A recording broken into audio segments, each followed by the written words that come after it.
Welcome to Land Bet Sports Betting Live Show. Got Modai in the house. Maybe we'll have Prop Bomb in a little bit, seeing if he's getting back to us, but he said he's going to be on, so we should get him in a bit. But how you doing today, Modai? I'm good, man. Living the dream.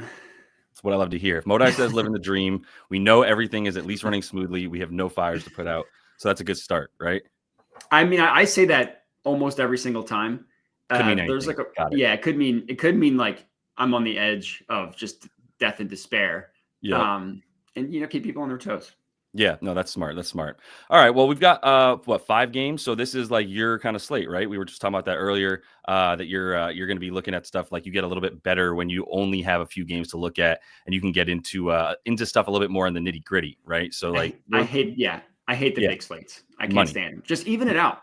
I don't understand. Just give me 7 games a night. That's the average for a week. I've been banging on the schedule makers all season. I think we got to find someone else to like start complaining about because it's getting old, and I don't think we're just falling on deaf ears. Like, because what it comes down to probably is like, well, we're not going to put it on at this time. We couldn't get the channel we wanted at this time because of ESPN. And there's concerts there's a ton of stuff to figure out. Just let a computer do it. I know there's a better way to do it. And then the Lakers have like 3 back-to-backs in the next 8 days. They have like a brutal schedule. They play the Bucks tonight. I think the Nuggets tomorrow. I forget the exact like who they play, but I know that it's a brutal schedule in the next like 8 days for the Lakers. LeBron was talking about it too. He had tweeted about it. It was a funny thing because he tweeted like a copy of their schedule during this run where it's like Milwaukee, Denver, Phoenix, San Antonio, and then on the other side is like another nasty bit of people. San Antonio, then Denver, Milwaukee again, Chicago. So yeah, they're just getting nastiness. And he tweeted about it and complained, and then he's out now for these. And then games. He gets hurt. Yeah. Which was kind of just a funny coincidence. But all right, we're going to get into the 5 games we've got here. And I'm going to kick it off with Wizards Pistons. Quick reminder, do give this video a like as you guys are jumping in. And that will be super helpful. So if you're getting anything out of it, much appreciated. Also want to let you know we're using Props Madness. So if you do want to jump in, you can use code LYB to get 7 free days. Or you can also use that. Well, I should say, and you can also use that to get yourself 25% off your first month if interested. So jump in the chat if you guys have questions about this as well. And we're doing our best to get the member bets up in the comments. And so we'll be going over that stuff. But let's kick it off with the bets that we know we've got on the card. And you can jump into it first. Yeah, so for this game, I went with the Beasles, 15 points. It was plus 100 when I locked it in, and then it went to minus 105. Now it's just kind of steadily. It looks like it's kind of settled at that minus 115. Yeah. This is just too low of a number. Like, I get that he went under it last time, and he actually shot pretty well. He only played 22 minutes, which I get like blowout factor. They're up by like 20 points in the second quarter. That's always a possibility, especially with this Wizards team, but they just played each other. Like, do I think that it's going to be the exact same, just 20-point blowout? Not necessarily. And even if so, like, he still scored 14 points. Like, if you can score 14, you can score 15. And in 3 of the games that he's missed in his last, I think it's like 9 of his last 13, if I remember correctly. And it might honestly even be better than that. 14 points against the Bulls, 14 points against the Clippers, 14 points against the Wizards. So I just think this line is too low. He's missed in 3 of his last 4 games. Twice he scored 14 points. The other one, just a bad shooting game, which you're going to get from the Beasles. So 15 points, again, just way too low of a number for my, which is why I ended up locking it in. Nice. Yeah, you got the odds there. What's up, Prop Bomb? How you doing today? Hey. How's it going, Jedi Modai? What's up? Have you guys been on the show together yet? Yeah, like last season. Okay. NBA Finals, yeah. Oh, dope. Yeah, that's right. We got after in the finals. Hell yeah. All right. Well, we got one bet on the card here from Modai looking at Malik Beasley over on the points. It's about time for him. The only thing I'm considering for this one in terms of like just players on the Pistons in general is like, are they going to play full minutes? He got 20 here though. Like, that's kind of like irrelevant for him. He played 22, still got up 10 shots, a shot every other minute that he's on the court.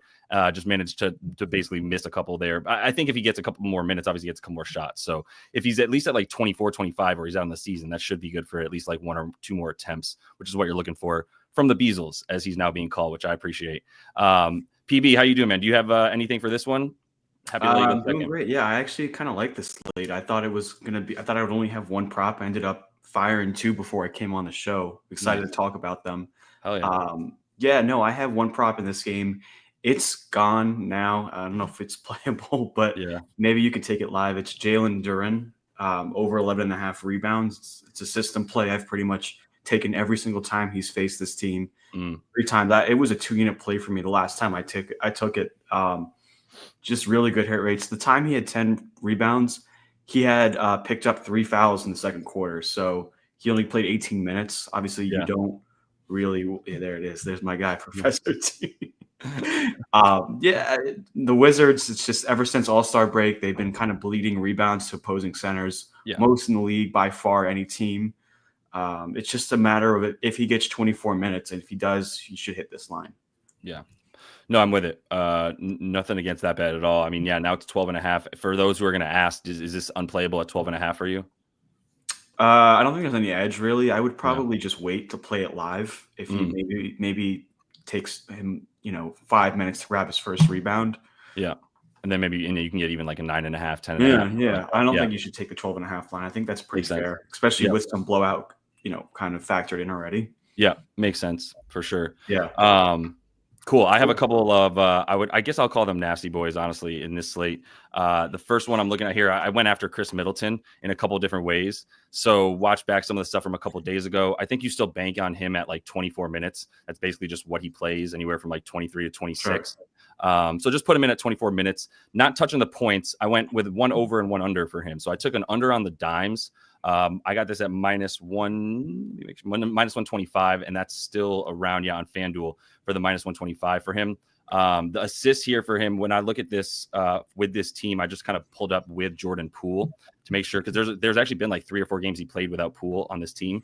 And in these games, you can see the 5 assists, 4 potentials, the other 5 assists, 7 potentials. And then in these games right here against the Bucks, 6. So we're looking at like 5.5. I think the potential, since when he plays with Poole, let me move this back over. Potential assists are at 4.2 per game. And one of them, they didn't get the assists in here, the potentials, right, for this Raptors game. So let's put him at even 5 in this game, right? You're still looking at about 5 potential assists per game for him to now get 4 against a Pistons team that is still very good at limiting assists. And somebody was talking about this in the comments of the episode I put out last night with this look in there, saying that it doesn't make sense if I think the Pistons starters aren't going to get normal minutes, then why would I take an under on Chris Middleton? The whole defense is good at limiting assists. The style of the defense is good at limiting assists. And Chris Middleton will be on the floor with the starters that Detroit is playing as well. He's getting 24 minutes. Even if the Detroit starters play 30 instead of 34, for instance, he's still out there for the majority of the time that they're out there. So he's getting good lineups against him, and he's just not handling the ball. Like, he's barely passing it as much. The pass is made like 26, 24, and he's getting 4 assists off of that, like 20 passes. Like, he's not doing the bulk of the ball handling and the assisting here. So maybe he's setting up the offense, but then it becomes like Jordan Poole's world with Keyshawn George out there and stuff like that. So not feeling like he's got a good team around him either, right, to get the dimes. That was the assist look. Josh, you're on the over or the under? Under. Okay. Gotcha. Yeah. Under on the Middleton bid. Yeah. Don't think that the volume is there. I took an over on the board, specifically in this matchup. I did get this at even money, which it looks like you can still get. And I took the over on the rebounds. He's guarding Tobias. He just had 9 in this game. Rebound chances, I should say, 3 boards.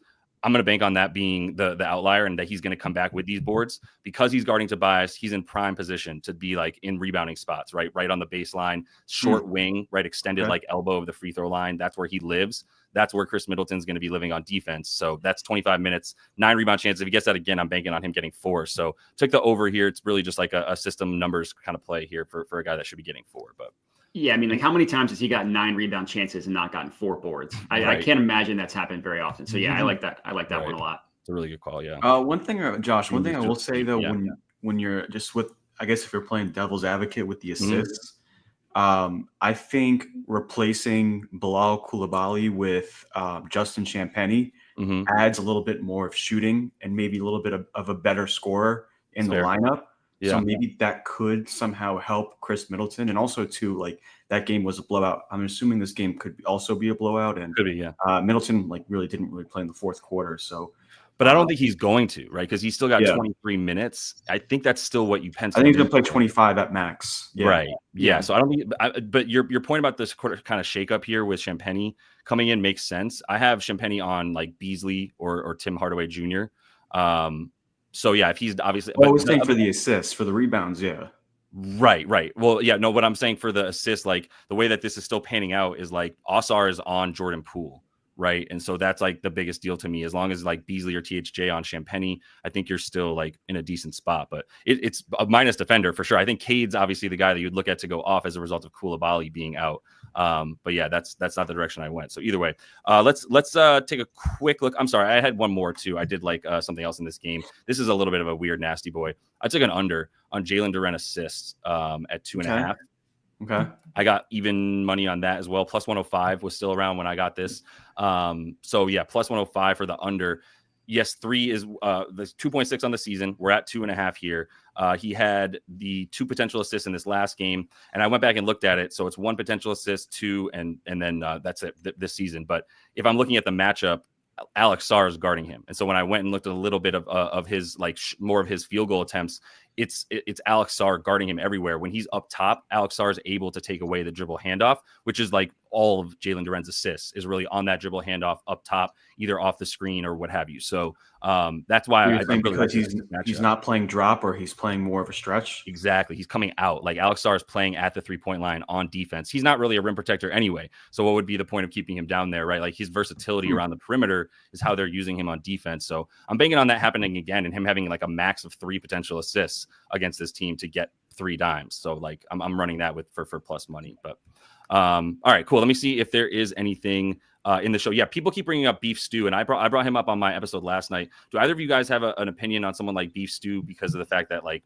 we're talking about like potential fewer minutes for the starters for Detroit? Do either of you have an angle on that type of stuff? Yeah, well, it kind of goes against me liking Jalen Duren, because if I like Duren to play minutes, right, that's going to mean that Stewart is not going to play that many minutes because they don't overlap with each other. Yeah. But yeah, I mean, like logically, this game is most likely to be a blowout, especially with it being in Detroit, right? Yeah.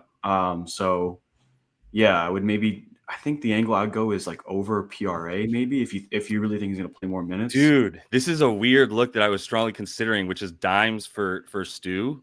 Because because Holmes plays drop coverage. Is that why? A bit of like the backup stuff there for Holmes, and like the potentials for him in games where he's getting like 18 to 22 minutes have been like pretty high. If he gets like 18 to, like I said, 22, you're talking about decent, like 6 potentials in 22 minutes. I don't know. 2. He just needs 2. And I think he could be good for like 4 potentials. So yeah, like you look at the minutes, it's really pretty relevant to that. But I think he's good for like 21 in this game. So if you did put him at like 18 to 22 as a range, which I think is fair. Like I don't think he's playing less than 18. I think he also stole some minutes from Asar too, if I'm not mistaken. Yeah. So Asar keeps getting foul trouble. Fontecchio comes in for Asar. That was the thing. Okay, so here's the thing. So I took Asar last game where I was on the over RA, and it's the box score will say he got in foul trouble, and that's why he didn't see minutes. Yeah. But he played like through his foul trouble in the third quarter. So it was very strange. Like normally when he's in that foul trouble, he'll get taken out, but coach played him through it. So I don't know really why he's seeing fewer minutes. Yeah. I started staying away from Asar because he's definitely unbettable at this point. Yeah. I think the Stu bet is one that I'm considering. I have him and Dennis Schroeder just sort of like listed as guys that I'm monitoring right now for that reason.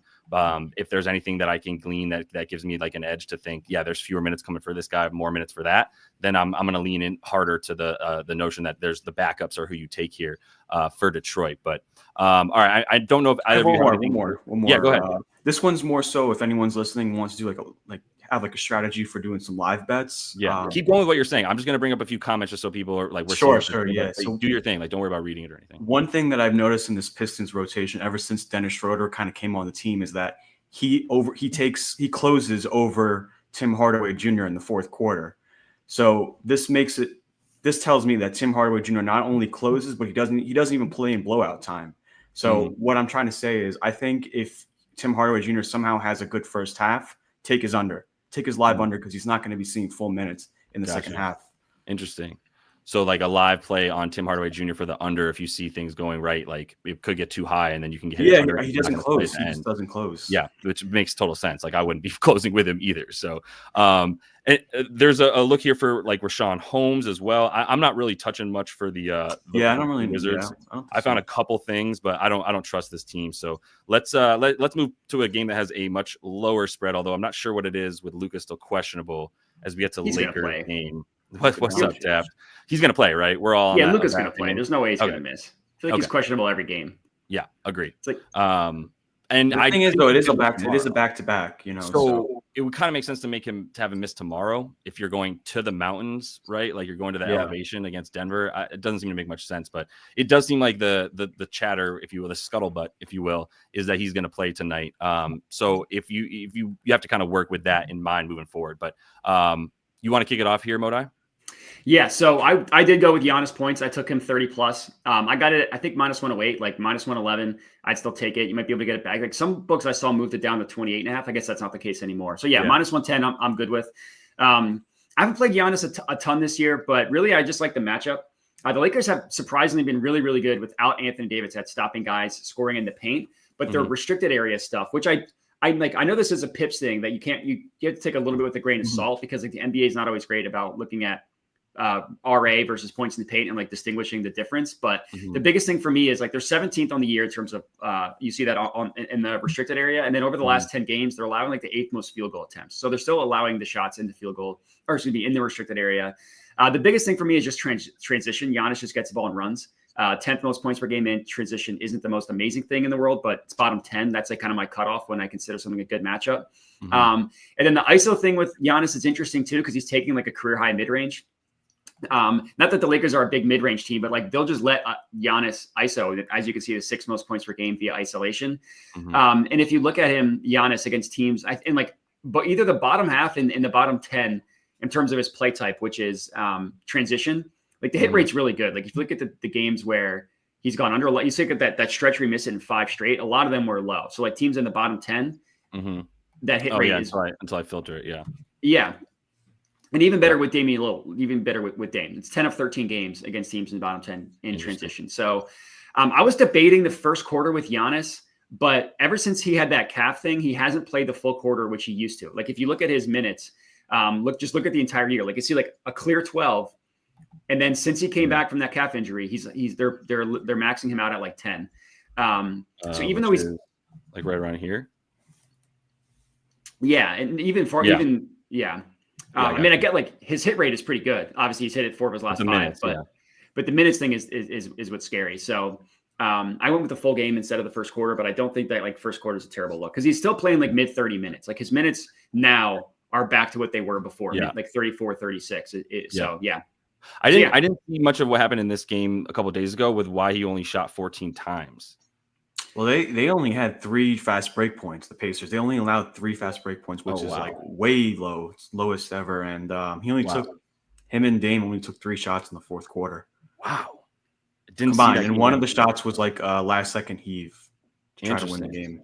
No idea why that is, but that's the only reason that this one's such an outlier comparatively anyway, is the shot attempts, which I don't know how to explain. So I guess you can definitely consider that an outlier because he's averaging way more than that. And he's also averaging more when you consider the free throw attempts. The usage is super high for him. So I think he's going to be guarded by DFS, Dorian Finney-Smith in this game.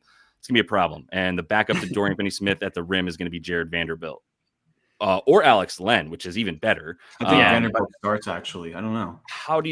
I think you have to start Vanderbilt, but JJ is going to do JJ. He started Alex Len last game. Whatever. We'll figure it out as we get closer to tip. But we got Giannis on the board here, likes the 30 plus. I mean, that's what he's averaging on the season anyway, right? So we can feel pretty good about where he's at there. Do you have a look in this one, Prop Bomb?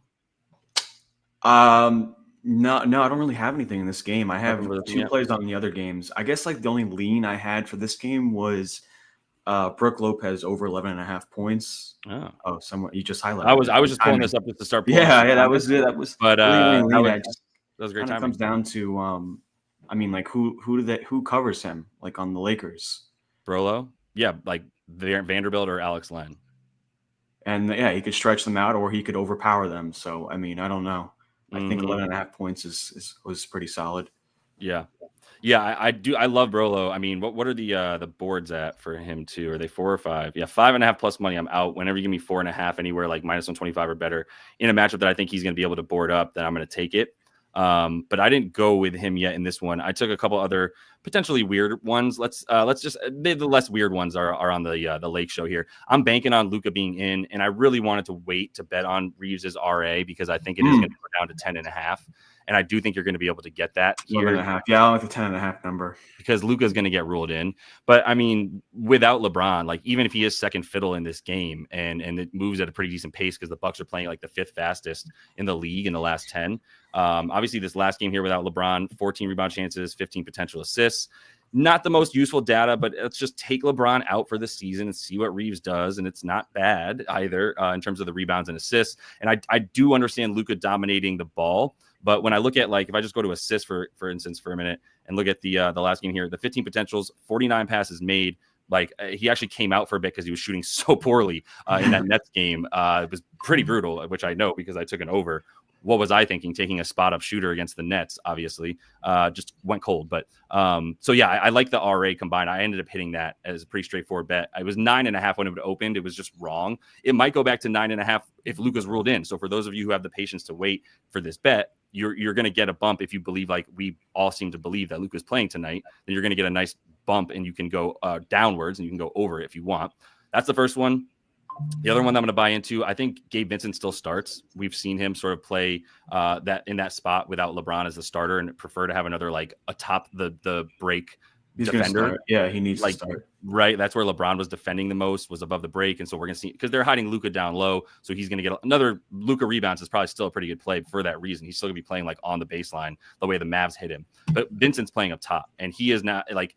Dalton Connect probably goes back to the bench, right, with Dorian Finney-Smith coming back, because you keep a center out there, and then Gabe Vincent is sort of that last guy out there, even with DFS back. So that makes him the best spot-up shooter at that point, other than Reeves, but Reeves is more of like, if it's not my turn, then I'm not necessarily the top option off ball. Like Luka's going to do Luka, and he found Gabe Vincent for 9 3-point attempts in this last game. So Luka with Gabe Vincent with no LeBron is something I'm also looking at. I got it the 2.5 plus 150. So it's bumped down a little bit in some places, but it's still plus 150. So that's why I was happy to take it for like 3/4 of a unit and get the plus the full unit back if this cashes at plus 150. So, but I'm banking on him taking the assists or the attempts rather.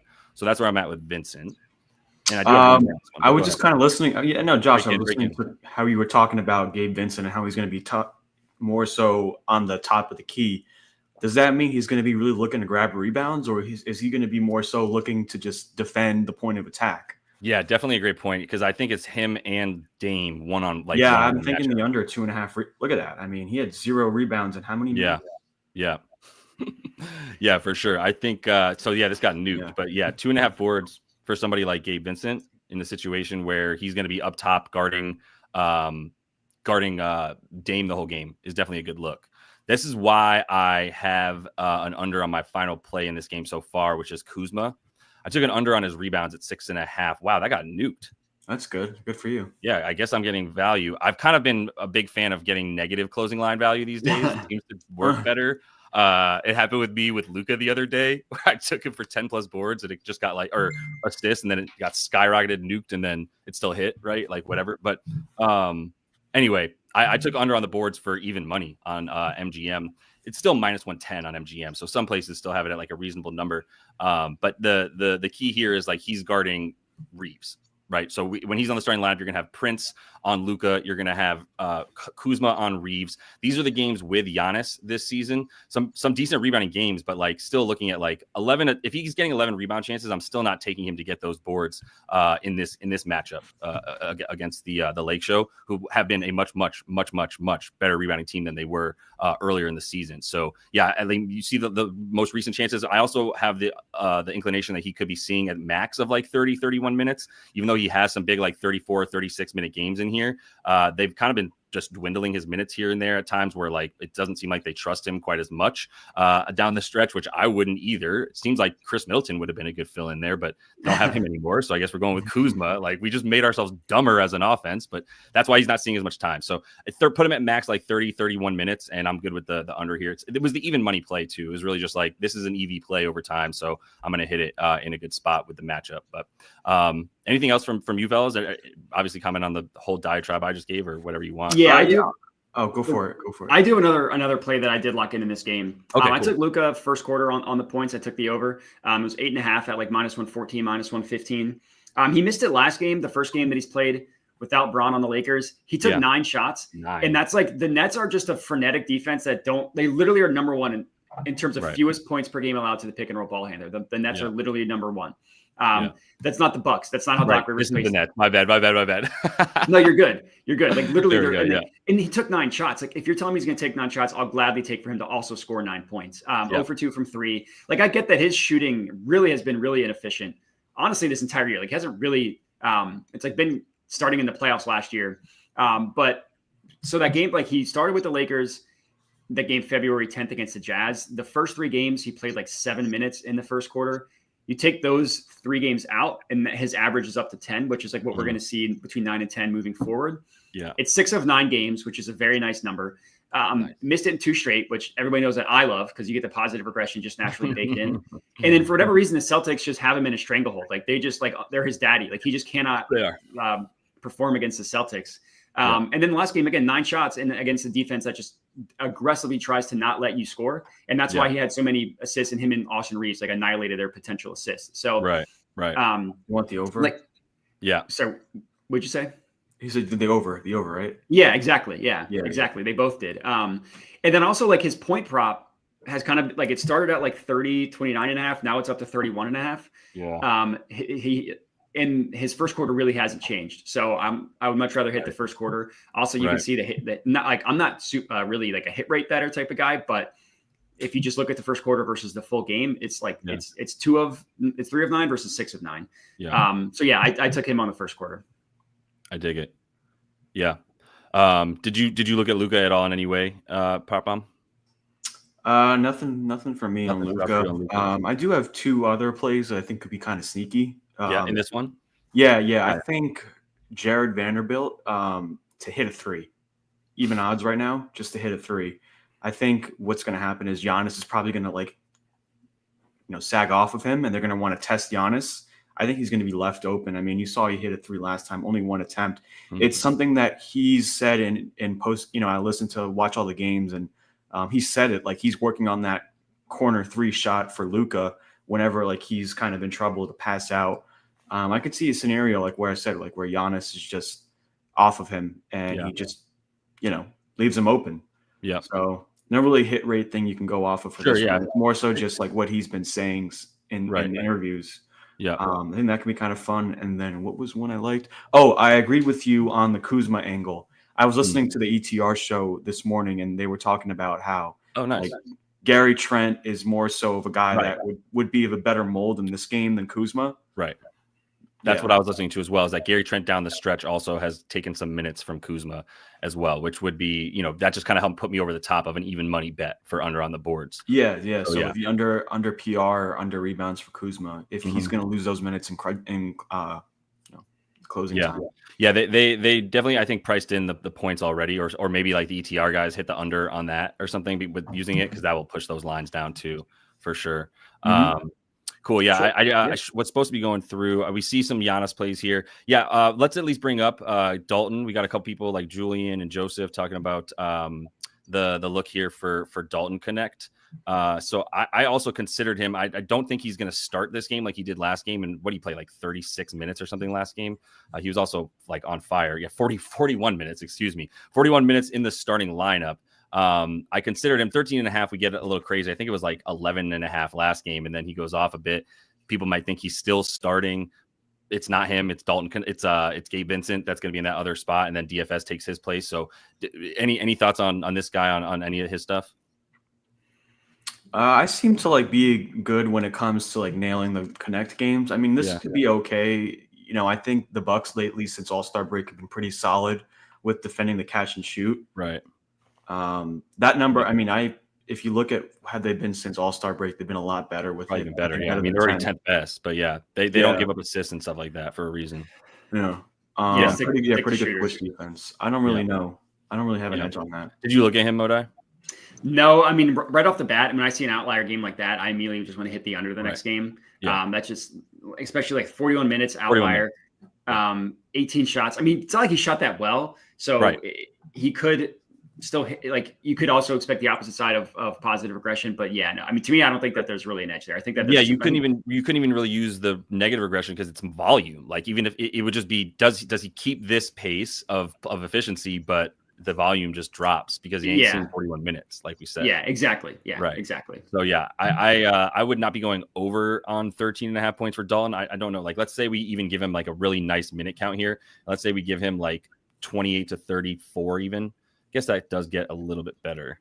14 points per game, but so that's probably about what they're pricing him in for, is about 32 minutes in this game, and that's what they have him projected for to get to the 14-point prop. So it seems like it's pretty accurately priced just based on the amount of minutes that he's going to play in this one. So all right, we do have a few more here. We got like, is that only the second one? So let's like keep going, even though we're probably not going to spend too much time on a few of these games. We are going to keep rolling real quick. Go ahead and make sure you are giving that video a like. Super helpful, much appreciated, as we bring you some stuff here each and every day on the live. This is the one I'm not sure how much time we're going to spend on, but let's see what you guys like. You want to kick us off this time, PB, with some and Bulls talk? Absolutely, sure. So I told everyone the first play I liked was Jalen Duren rebounds. The second official play that I gave out, still playable, so you could still play it. It's going to be Trendon Watford on the Nets. I like his over 7.5 points. I think there's the edge that I'm kind of leaning into for this one is that, yes, I understand that, they're going to be fully healthy. They got D'Lo back. They got Cam Thomas, Cam Johnson, and that's why the line's low. But I think he's going to have a little bit more usage this go around because Noah Clowney's not playing this game. Clowney is a guy that got back into the rotation recently, averaging 9 shots per game the last 2 games with like a 25% usage rate. So taking him out of the second unit and it more so being just like Watford as like the number 2 guy, obviously, because I don't think D'Lo and Cam are going to be playing together all the time. So one of them is going to come out. I think he's going to be the perfect number 2 guy in that team. And, I'm not really terrified with the Bulls rim defense. They got like Vucevic and Zach Collins to defend. I don't really think those guys are that scary. No. And especially for a guy like Watford who loves to drive. 7.5 points seems very low. He's probably going to play like 15 to 20 minutes, but that should be enough. So you're just on the points? Yeah, or like PA, points assists, because he likes to take on that role. Yeah, I can see him as sort of a backup ball handler. Like 10.5 PA. I took 7.5 points. That's my official play. Yeah. The points obviously got pushed after it came out from Prop Bomb. So that's now 8.5 for those who want it. But yeah, if you want to take the points and assists, still pretty good number at 11.5. So I can dig it. Moda, you have one in this game? Yeah, I took his teammate. I took Cam Thomas. I took him 25 plus points. I got that at plus 102 at FanDuel. You might be able to get a better price because you see like they actually bumped it down to 23.5. So the 25 plus number might actually be a little bit better. So I might have got negative CLV there. This is just it's my sweet baby boy Cam Thomas playing 30 minutes and chucking up shots. Like he'll take 25 shots. He'll take 25. He'll make 10, and I'm totally cool with that because he'll probably score 25 points. And one reason why I really like this play is if you look at him specifically with D'Angelo Russell. It's 0 for 4. He hasn't hit it in one single time.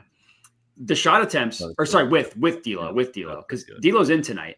You said that. You said with. I did it wrong. Yeah. So the 23.5 number, it doesn't help my point. If you go to 24.5, he's missed it all 4 times.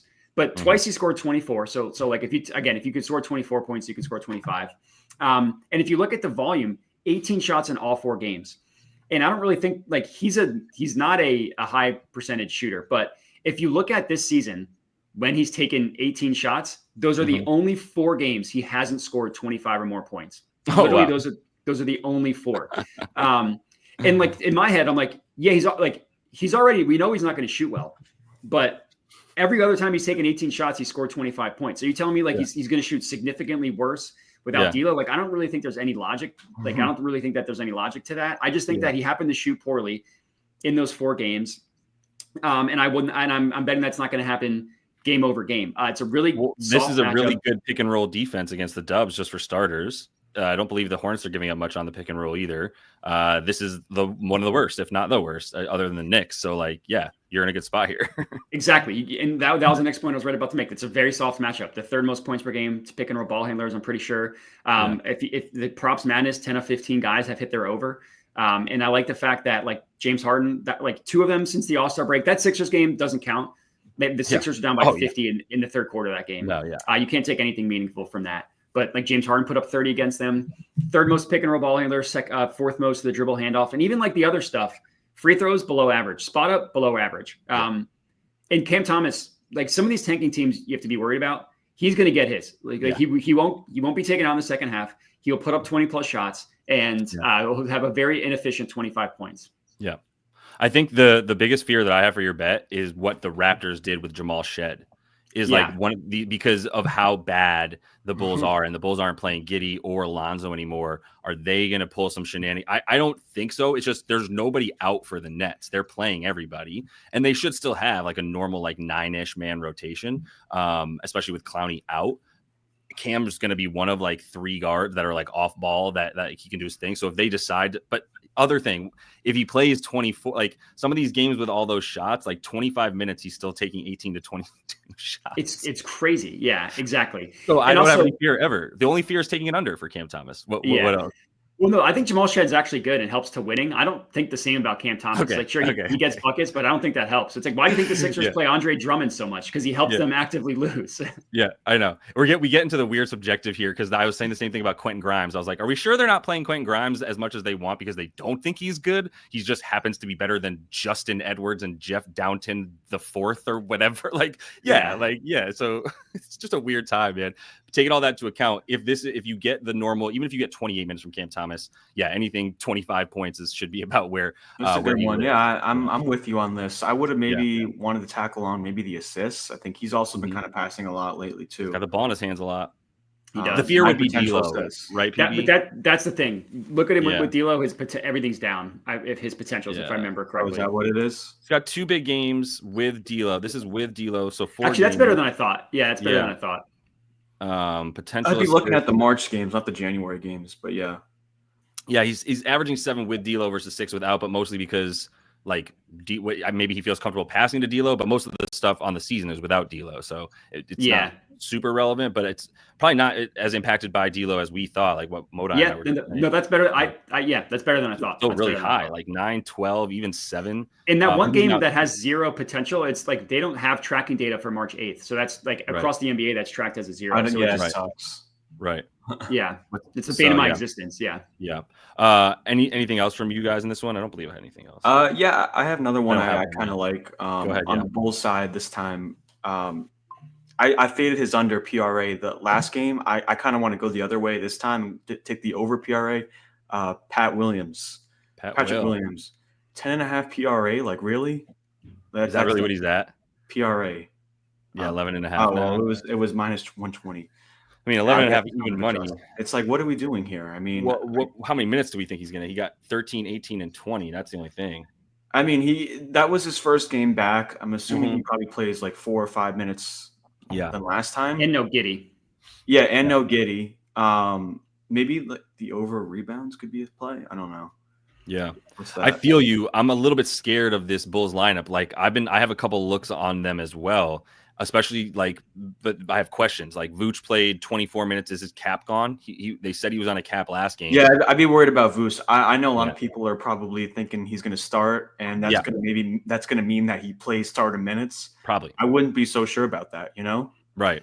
I'd play his first quarter. If you're going to play anything for Vooch, I'd play his first quarter. Yeah, I think it's going to be more so like what it was last night with Jakob Poeltl and like Orlando Robinson. Jakob got the start, but then Orlando played more minutes. I don't know. It could be a 50-50 split between these two. You don't know. Right. I mean, Jalen Smith is the one getting the boot, but you still have Vooch and Zach Collins splitting minutes. I actually considered some stuff for Collins but like now I don't really know what to do with the minutes. So that's why I don't know what to do with Pat Will. It's also why I don't know what to do with this man who would be a really good matchup here against Brooklyn as the like most consistent spot up shooter who's now the thing about Herter is look at his usage, like 10 threes, 9 threes, 7 threes, 8 threes, and he's making like 28% of them. What the hell am I supposed to do with that? I've got the volume for Red Velvet, but I don't have the efficiency. I don't have any success. I just have a lot of attempts, which is better than doing cardio like KCP does on the Magic, but like it's still producing similar results of not getting to the points or anything. So I think if you put him at 34 minutes again, I love him to go over in a really plus matchup against the Nets. He didn't even go over against them in 32 minutes. That was with the Kings, obviously fewer shots available. So I don't know what to do with the Bulls. So that's why I haven't gotten anything down on them or the Nets really. So another thing too I like as well, Trey Jones. Yeah. Trey Jones is going to get some minutes. He's going to get minutes, but I think they really overinflated his lines without Giddey. Yeah.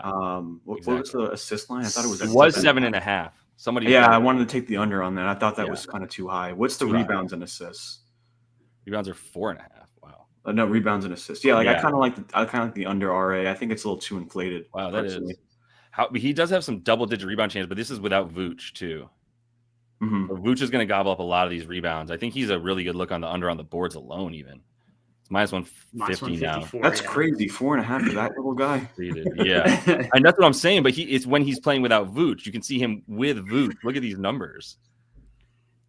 Not 9 rebound chances, but they're definitely the bottom line here is that I think you're going to definitely the shooters tend to do well versus the Nets because they trap. They play team defense and they overhelp. Yeah. I would think Herter obviously gets the good matchup here. I also think, like I said, it goes back to what I was saying earlier. Real quick, I just want to shout out Swish because he was talking about this before we got to it. So good luck. Yeah, appreciate that shout. Yeah, I mean, I may take it myself. He's got timestamps here. This is like a minute and a half ago. So he just beat us to it. Shout out Swish. Get him on the show. Yeah, that's my fellow. Get him on here. No, I like that. I may actually seriously the Pat Williams 6.5 points. It's really low for him. Yeah, I may because I think they're going to want to give him some open shots. He'll probably get some looks. Yeah, it is. All right, yeah. TJK talking about some stuff too for the Nets. One of the great VIP cappers there that helps us out all the time. Thomas Line got bumped to 24.5. Now he likes his under. His role changes with D'Lo back, and he's under in all 4 games with D'Lo. It's one look for Cam Thomas. Looking for some other ones in this game real quick. If you guys had anything, let's see what else. D'Lo's at 22.5 points. Is that accurate? D'Lo or Kobe? Oh, Kobe. My bad. I read Russell here, and then I read under 22.5 points here. Kobe on the under. This would be a good under for Kobe White if you're talking about pick and roll ball handler defense, right? And the guy on the ball the most. Almost like it more with an under because of the fact that Giddey's out. With Giddey, he's almost been better as a spot up shooter. You can see here he's still scoring the most of his points off either transition or spot up, not really pick and roll ball handler. It's probably different since Levine's been gone. But when Giddey's out there, I bet that's severely impacted less on ball stuff. So he's going to be on ball more this game is my point. Maybe he's off with Trey Jones, I guess. So that's all. Again, I'm just talking on both sides of my mouth because I don't know what to do with the Bulls. So instead of not helping anybody, let's move on to the Magic, the Pelicans, and see if we can get some stuff here. Got a lot more people in here too than we had earlier. So if you would go ahead and give the video a like, super, super helpful. Pellies and Magic. I don't mind this matchup for a couple things, but why don't you kick us off this time, Prop On? I'll go second. I don't really have a good read on this one. Yeah. Why don't you go second, Prop On? Why don't you kick us off? I took Wendell Carter Jr. on the boards, 10 plus at plus 115. It's almost a system play at this point. It's the Pelicans. They gave up the most rebounds per game to centers, and this number's dropped. So I admittedly did not get the best line here. I got plus 115. I'm almost positive you can get a better number than that right now. Let me check on that 10 number. Because you got 10 plus, right? Yeah. 10 plus. Yeah. So it's plus 135 now. So I admittedly got some negative CLV there. I think it's a hit rate thing. The people always just smack. I've never gotten positive CLV on Wendell Carter Jr. rebounds because the hit rate thing is because people just want to bet that under hit rate. But with the minutes, I don't know if he'll play 28. I probably put him closer to probably 25 if I had to guess. So? That's what he's been playing. Look at these last bunch of games with Franz and with Paolo. 32, 30. Yeah, well, you have it filtered 28 to 32. So if you take that filter, that's a really good call. All right, so with Franz and with Paolo, these are the last few: 30, 31, 26, 24, 32. I'm still projecting him high 20s. That's my thing. I think his ceiling is 32. But let's say we make it 26 to 30. Yeah, 26 to 32. I think. I mean, it's still going to be a good hit rate. It's the minutes obviously help. And then. But sorry, real quick to interrupt you, because the other thing I did is with Franz and with Paolo, even if you take out the minutes filter, he does better with them as a rebounder, as that's the predominant job that he has now, is stay out of the way and then crash the boards. Yeah, exactly. 8.3 versus 7.5 on the season. So, and the Pelicans, it's been all year. They're the worst they're the best matchup, I should say. For those numbers don't pull in because they technically have him a center forward or center / forward. If you look at his position, so he's getting you look at the guys that he's comparing to. It's Al, it's Al Horford, it's Chet, it's Porzingis. It's not the true centers. Yeah. So those aren't exactly how I view him. Yeah. It's also looking at the entire season when his role's a little bit different now. Yeah. And he's been rebounding well recently. If you look at his last, I think 11 games, and you take out the one where there's no data. So you just go to rebound chances and just take out you just filter literally 1 and above because you take that game out. His rebound chances average is like 17. Right. And you take out that February 12th game because I was looking at his last. Right. It was like his last 11 games with that one out. Yeah. So it's over 17 and a half rebound chances per game. A lot of poor conversion rate. Like the game against the Raptors, he had 21 rebound chances. Right. He only That's got what 9. I was looking at too. It was, he like 25 against the Rockets for 12, still like less than 50%. But I mean, if you look at it in these situations, 9.8 on 17, that's better than 50% rebound chance percentage, right? Getting closer to 55. And those are his last 10 games. Yeah. You expect that. I looked at this too. I actually have this under my wait list. I've started to have my like bet still under review and waiting. So like monitor it because there might be some movement that you actually need to keep track of. And this is under my monitor because it was like 8.5 or minus 140. And now it's down, to minus 113. I was kind of hoping that would be the case. And then maybe I just throw some 10 plus on there. But dude, Eve Missy is out. Kelly Olynyk is out. Like, I got someone actually. Who's the center in this? Is JRE still on the team? Like, everybody's I think it's going to be Carlo Makovic. Oh, Makovic. That's probably a good sign for how good Makovic is. I never remember him, right? That probably shows you like I have an edge on this, I think. If that's the case. That is the case. We're getting some Carlo, baby. Great name. Carlo Makovic is a fire name, just not as good of a center. So not going to be banking on him limiting WCJ there. This is quickly moving up from under review to betting. So we'll this one. Yeah, this Wendell Carter one. I like the boards for sure. Let me know if you're going to play it, PB, so I can bet it and then give it out, and then you bet it so that I can wait for it. You still get the 8.5. Do you have a look in this one, PB? Oh, no, you didn't. I just came back to you. I'm having deja vu. And I think you froze, so I look less stupid. I have something. Can you guys hear me? Yeah, we can hear you. I think Daft is right with the comment he just made. Whenever I was talking so much shit on Zach Collins the other day. I was like, Zach Collins and his punchable face. And he had like 20 rebounds and 28 points or something the night that I said that. So let me chill out a little bit. All right. Wendell Carter, I have a bet on this one. I went with Cole. One of my sort of betting partners and someone I talk to every day about betting has a model that just continuously tells him to bet Cole Anthony for whatever reason. And today is the day that I agree with his model finally. But 12.5 points I love. I did a couple filters here to get to a place where it's like, I think I can bank on like 15 plus points from Cole in this game. First of all, I love that they've clearly in the last two been like, we got to have some offense out here. We can't keep scoring 82 points in a game. We got to have Cole out there. We know he's going to get cooked every single time that he's guarding anyone, but we got to play him. So I've got him at 28 minutes in this one. And I think he could play as high as 32. The only reason I think he doesn't play that much is if this game is a blowout and they just want to give the randoms on the edge of the bench some more time. But I still think Cole is a beneficiary of that and could sort of be the Peyton Pritchard human victory cigar that just plays in the fourth quarter to control things. So if you want to take like PA, PRA, whatever, but I just love the points in these situations where he's still going to be playing with Franz and Paolo. I'm going to give him like 26 to 30 on the minutes. And even dumbing it down to there, like as long as he has the field goal attempts, the other thing here is he's been taking anywhere from 12 to 14 field goal attempts. And if you filter out the games where he's not taking them or he had decent matchups or whatever, this is still like a really good hit rate, close to 17 points. A few outliers, I totally get it, like 36 and whatever. But I think on average, like if he's going to be taking 12 to 14 shots, like I think he's going to in the minutes he's out there, then I mean, it's cupcake defense. Like Jordan Hawkins ain't it. I'll tell you that. So, and then on the starting lineup now, I got to look back at who it's going to be. But CJ, that's the other thing. I love the CJ matchup. CJ is going to score on Cole score on CJ. Everybody has a good time on offense, but a terrible time on defense. So that's where I'm at with it. But anything else you guys want to look at in this one? Yeah. So I have a look actually. I think I have an edge I like in this game, and we just kind of said it right. Like they're without Kelly Olynyk, they're without Yves Misi. Is there any need for Goga Pitadze to play this game? Like seriously, what's the use of him? I think now I'm looking at the last two games where Zion and the Pelicans played the Magic.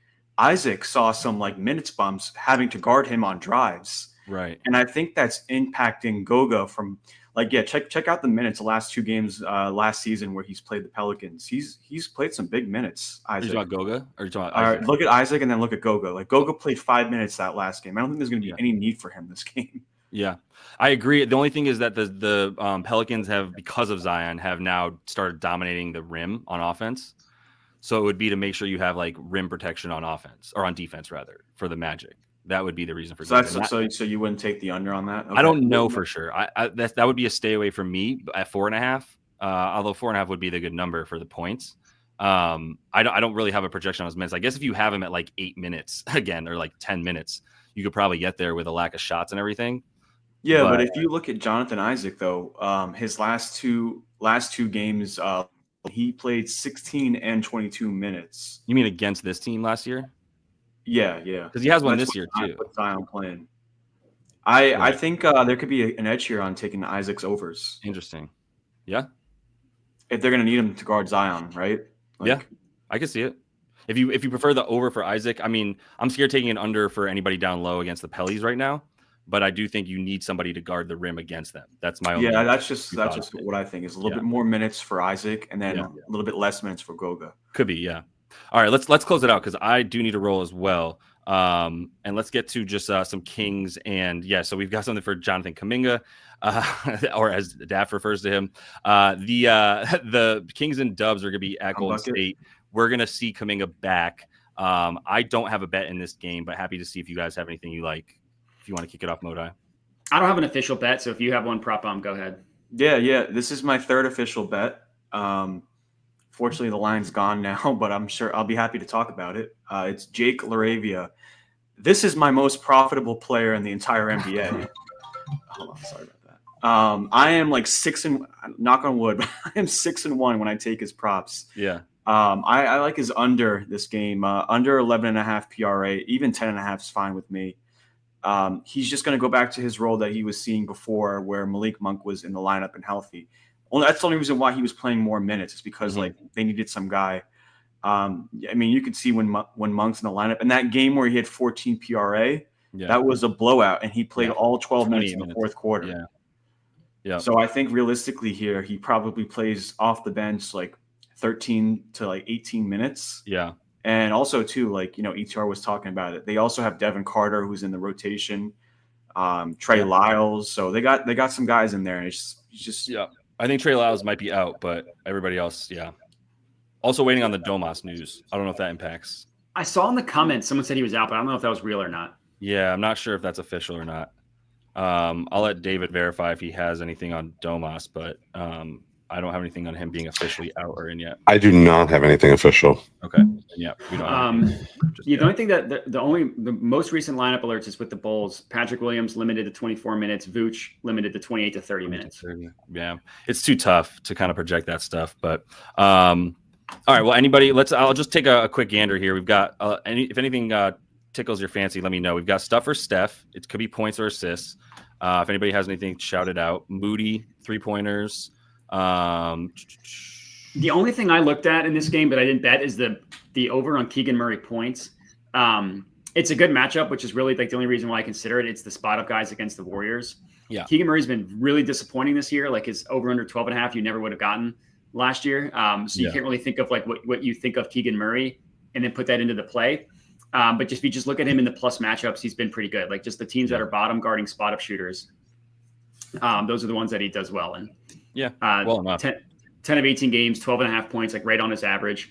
Yeah. It was like plus 102, plus 103. Now it's down to like even money. He's too inconsistent for me. Can I sleep at night if I take a Keegan Murray bet? I don't know if the answer to that question is yes. So that's what you got to ask yourself sometimes is like, am I going to be more upset if I didn't hit it and it cashes, or if I bet it and it fails to cash? Yeah. And it's not always the same answer. Sometimes it's no, if I don't hit this and it cashes, I'm going to be livid. But if I hit it and it doesn't, then I'm going to live with it, So, I feel that. Nothing on Steph. Kuminga's too hard to project the minutes. I don't know what he's going to be playing in this one. I don't know how he really impacts stuff. So this game in general is kind of a stay away without knowing anything about Domas and then just not knowing how Kuminga comes in. But one player you can always bank on not being impacted is Steph. I don't know what's going to happen for Steph in this game either.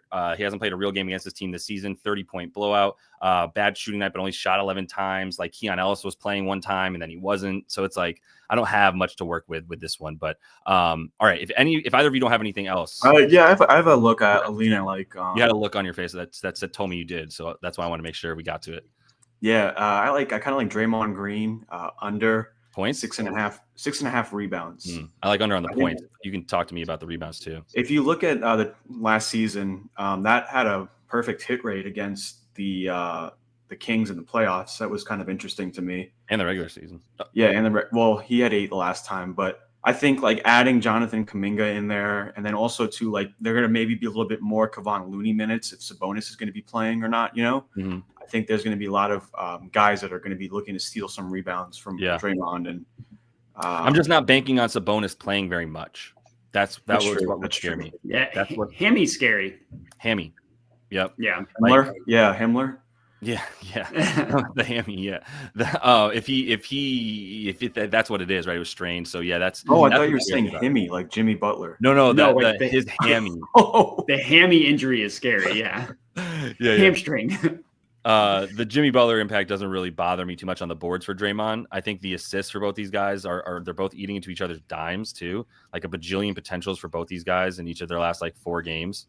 So they're doing the majority of the rebound, the assisting. Actually, might be able to get like a Steph under assist, but then at the same time with Steph under assist, I'm like, well, this is a team that usually blitzes the ball handler. Are they still doing that without Mike Brown? It's a lot of unknown. So I'm gonna call it there. I do need to get to a couple things. So appreciate you guys joining. One more quick thing. Quick thing. I did. Steph Curry. You're right. Steph Curry is 3 threes away from the 4,000 threes club. Apparently, or 2 threes. 2 threes from the 4,000 3 sub. So you didn't get one last game? I don't know, but hey, look, it's in Oracle, right? It's in the Golden State. Maybe they'll take the over Q1 points. Okay. Oh, I like it. How many points? I think it's like 7.5. First quarter. First quarter. Yeah. 6.5.